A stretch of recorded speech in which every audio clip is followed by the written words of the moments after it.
राधे राधे। आज है कान्हा जी का जन्म श्रीमद् भागवत कथा में चतुर्थ दिवस। ठीक है, तो कल उनसे जो है कह रहा था नहीं, मैंने कहा इस तरफ से लोगों को यहाँ से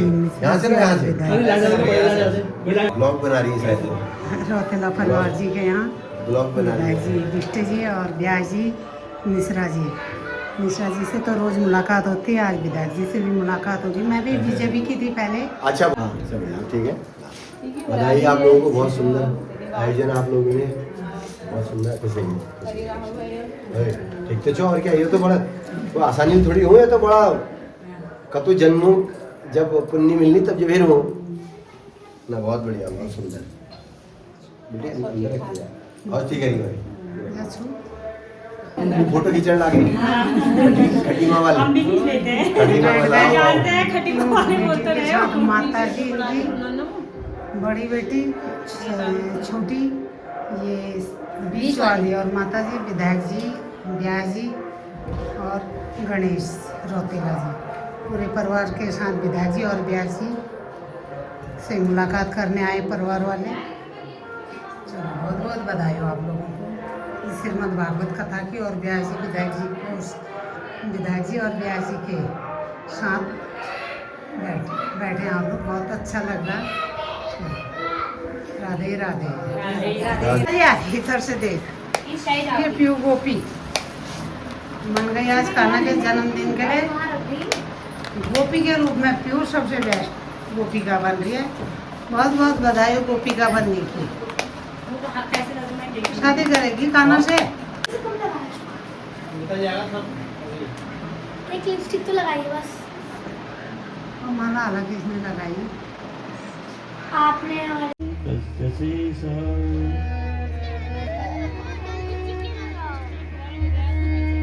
भक्ति भक्त भगवंत गुरु चतुर नाम बपु एक, इनके पद बंधन किए नाशत विघ्न अनेक। कृपा करो मंगलमय परात्पर परमेश्वर कारुण करुणालय भगवत वांछा कल्पतरु सृष्टि देवता ग्राम देवता की कृपा से ये पावन पुनीत पवित्र धरा लालकुआं इंदिरा नगर 2 में श्रीमद् भागवत महापुराण का शुभ मुहूर्त की बेला पर मैं सभी भक्तिमयी श्रद्धामयी माताओं बहनों, सभी श्रोता बंधुओं, सभी आचार्यगण, दिव्यगण, संगीत में नई सृष्टि की उत्पत्ति करने वाले संगीत के कलाकार बंधुजन, विप्रगण, प्रक्षिप्त के रूप में विराजमान अपने पितरों को मुक्ति देने हेतु श्रीमद् भागवत महापुराण करा रहे श्रीमान चंदन सिंह रौतेला जी, उनकी पत्नी हीरा देवी, उनकी मातु भागीरथी देवी और उनके सुपुत्र सुपुत्रिकाएं, उनके ज्येष्ठ पिता श्री होशियार सिंह जी, उनकी धर्मपत्नी आनंदी देवी, उनके सुपुत्र कुंदन सिंह, श्री लता देवी, महेंद्र सिंह, किरण देवी, आपके सभी इष्ट मित्रगण, आपके सभी बांधव और सभी रौतेला बंधुओं का मैं व्यासपीठ से हार्दिक स्वागत अभिनंदन करता हूँ। माधव गोविंद बोल, केशव माधव हरि हरि बोल, हरि हरि बोल, राम राम बोल, हरि हरि बोल, राम मुकुंद माधव गोविंद बोल, केशव माधव हरि हरि बोल, केशव माधव हरि हरि बोल।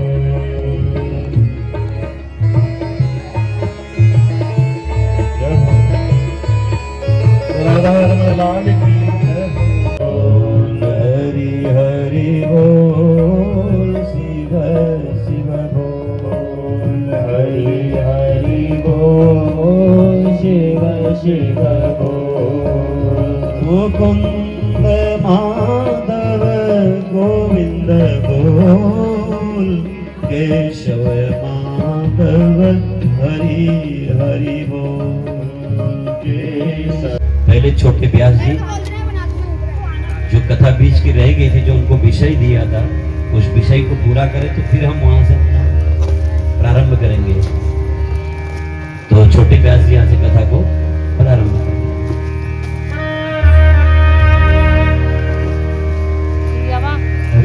श्री राधे श्री राधे श्री राधे हरि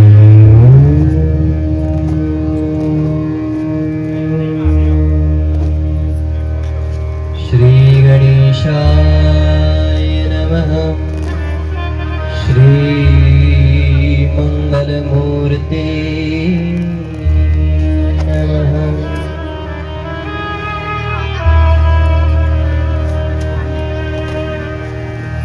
कल आपने और हमने श्री ध्रुव जी के पावन चरित्र का श्रवण किया था कि किस प्रकार उन्होंने अपनी विमाता के कहने पर तप किया और तप करके भगवान को प्राप्त किया, क्योंकि उनका नाम क्या था? ध्रुव। और ध्रुव नाम का क्या अर्थ होता है? हमें अपने नामों का अर्थ पता होना चाहिए। तो जो ध्रुव होता है उसका अर्थ होता है अपनी बात पर तत्पर रहने वाला, अड़िग रहने वाला। संकल्पित व्यक्ति को ध्रुव कहते हैं, जो अपनी बात पर टिका रहे। उन्होंने अपनी बात पर ऐसे टिके रहे कि आज भी उत्तर दिशा में दैदीप्यमान है, ऐसा इनका तपोबल था। इन्हीं ध्रुव जी के वंश में आगे चलकर महाराजा अंग हुए। ये बहुत धर्मात्मा राजा हुए, परंतु भाग्यवश इनका पुत्र हो गया महादुष्ट बेन। अपने पुत्र से परेशान होकर अंग वन में चले गए, एक गुफा में छिप गए। और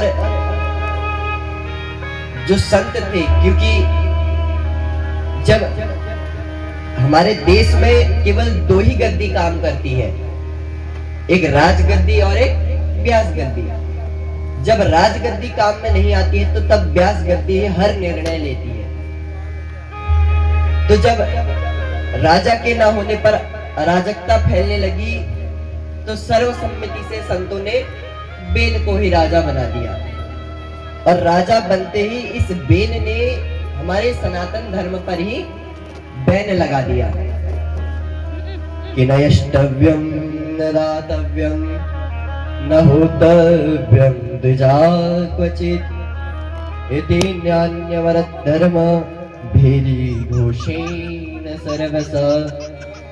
राजा बनते ही इसने ढिमढिम घोष करा दिया कि मेरे शासन काल में न यज्ञ होगा, न दान होंगे, न पुण्य का कोई भी धार्मिक अनुष्ठान नहीं होगा। ये ढिमढिम घोष करवा दिया सभी जगह। और जब राजाओं को ये बात पता चली तो राजा बेन को समझाने के लिए वहां पहुंचे। अरे राजन, तुम भगवान का अपमान क्यों कर रहे हो? ये सब जगत में वो व्याप्त है, तुम उनका अपमान मत करो। तो बोला, तुम गलत बोल रहे हो। तुम्हारे पुराणों में जो देवता बताए गए हैं वो और कोई नहीं, वो स्वयं राजा होता है। देवे भवन्ति नृपते सर्व वेद मयो नृपः। जो तुम्हारे वेदों में नृप, जो नृप है उसे देवता बताया गया, उस राजा को ही देवता बताया गया है। बोला है ऐसा नहीं, वो यज्ञ पुरुष भगवान है, तुम उनका अपमान मत करो। परंतु बोलने लगा कि को यज्ञ पुरुषो नाम यत्र वो भक्तिर्दिश बालका नाम बत यूथम न अधर्मो धर्ममानी न। बोला तुम बालकों की तरह बातें क्यों कर रहे हो? तुम संतो और बालकों की जैसे जिस प्रकार अबोध बालक बात करता है, कहाँ है वो यज्ञ पुरुष? मुझे तो कहीं नहीं दिखता है कोई यज्ञ पुरुष नाम हो। तो जब इस प्रकार भगवान का अपमान करने लगा तो संतों से रहा गया नहीं गया और ऐसे हुंकार ध्वनि करी, हन्यताम हन्यताम ऐसा पाप कथा प्रकृति धारण। जब इस प्रकार की हंकार ध्वनि की तो बेन धड़ाम से गिर पड़ा और वही इसका गोविंदाय नमो नमः हो गया। और जब संतों का क्रोध शांत हुआ तो तब उन्हें समझ में आया, हम तो यहाँ इस राजा को सुधारने आए थे पर हमने इसे सिधार दिया। तो फिर गहन चिंतन किया और वेद के मंत्रों द्वारा उस बेन के शरीर का मंथन प्रारंभ किया। और मंथन प्रारंभ किया तो सबसे पहले एक काला बत्ता भौना सा एक व्यक्ति प्रकट हुआ। काक कृष्णेति ह्रस्ववांग ह्रस्व बाहुर महाहनु, इस प्रकार का सारे जग की माता है, धर्म अर्थ और काम मोक्ष की दाता भाग्य विधाता है। तो सुंदर गाय और ब्राह्मण के ऊपर उपदेश दिया। आगे चलकर इन्हीं पृथु ने अनेक अश्वमेध यज्ञ करवाए, परंतु जब शतक क्रतु होने वाले थे, जो शतक क्रतु हो जाता है, जो 100 अश्वमेध यज्ञ करवा लेता है, वो इंद्र की उपाधि को प्राप्त कर लेता है। तो इंद्र को भय हुआ कि कहीं ये राजा मेरी राजगद्दी न हड़प ले, इसलिए उनके अश्वमेध यज्ञ का घोड़ा चोरी करके लेके चले गए। और जब राजा को पता चला तो राजा का जो पुत्र था वो इंद्र से युद्ध करने के लिए गया और इंद्र को युद्ध में परास्त कर उस अश्व को जीत लाया और उसका नाम पड़ गया विजिताश्व। पुनः जब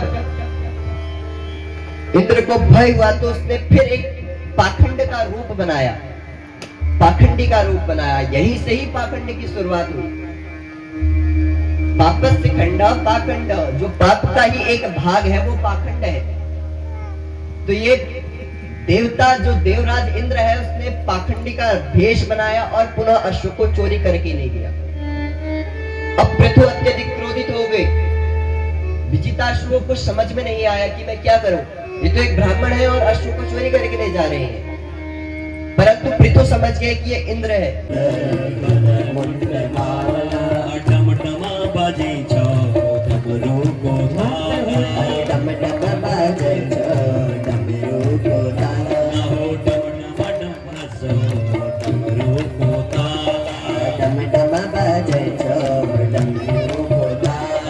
शिव जो तुम्हारी कसम,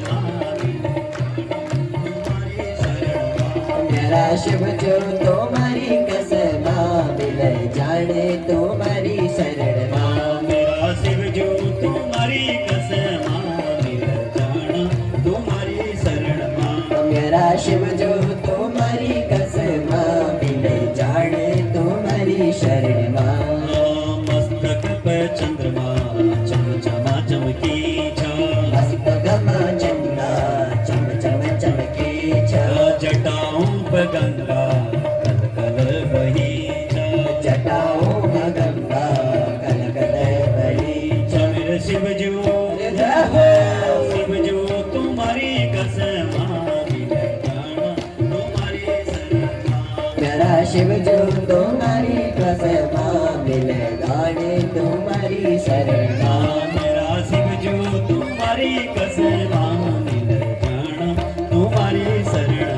मेरा शिव जो तुम्हारी कसम, मिल जाने तुम्हारी शरण। गौरी शंकर भगवान जय।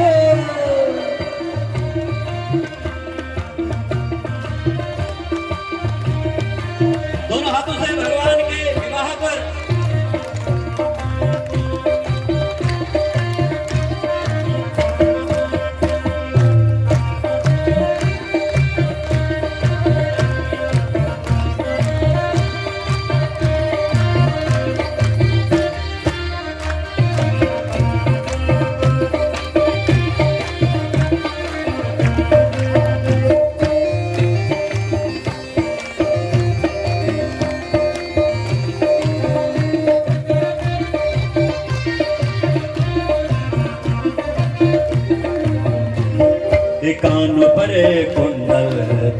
नागमाला कानों पर कुंडल गले सर्पमाला कानों पे कुंडल गले सर्पमाला कानमा कुंडल गले सर्पमाला अंग पे विभूति बागंबर छाला अंगमा विभूति बागंबर छाला मेरे शिवजू जय शिवजू जय कन्हैया लाल की जय दादू दयाल की नंद घरा नंद भयो जय कन्हैया लाल की ओ नंद घरा नंद भयो जय कन्हैया लाल की हाथ दीदी घोड़ा दीदी और दीदी पाल की हाथ दीदी घोड़ा दीदी और दीदी पाल की हाथ दीदी घोड़ा दीदी और दीदी पाल की दीदी घोड़ा दीदी और दीदी पाल की हो ब्रिज में आनंद भाई बधाई हो अरे आनंद भयो जय कन्हैया लाल की हो नंद घर आनंद भयो जय कन्हैया लाल की अरे आनंद भयो जय कन्हैया लाल की जय हो नंद के लाला की जय हो